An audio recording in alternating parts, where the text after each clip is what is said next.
So, Ang sabi ng isang senador, hindi ko na babanggitin para hindi na kayo mag-away-away.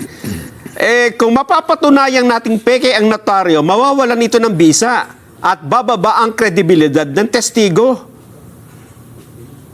Sinabi ng isang senador. Oo. Sinabi niya. ano yung senador? Abogado, Abogado po ito. senador na abogado. Abogado. Sige po. Oo. So, paano po yun, Sen? Baka siyang bumaba ang kalidad.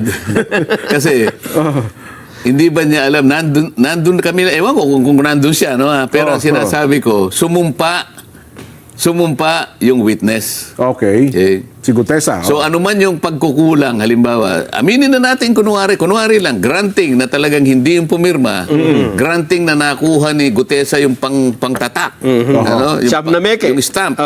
Pagkatapos nakuha pa niya yung notarial register na nakatago Pati yung doon. mga numero. Makapal na libro, journal yun eh. Opo. I-assume natin na alam niya kung saan niya kukunin yung number.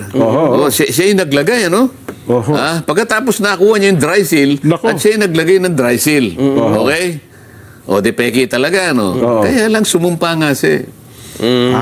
Humarap siya sa committee. Pagkatapos, binasa niya yung kanyang sworn statement. At pagkatapos nun, in-interpellate siya. Oo nga, pinagtatanong pa po siya doon. Buong bansa ang nakikinig.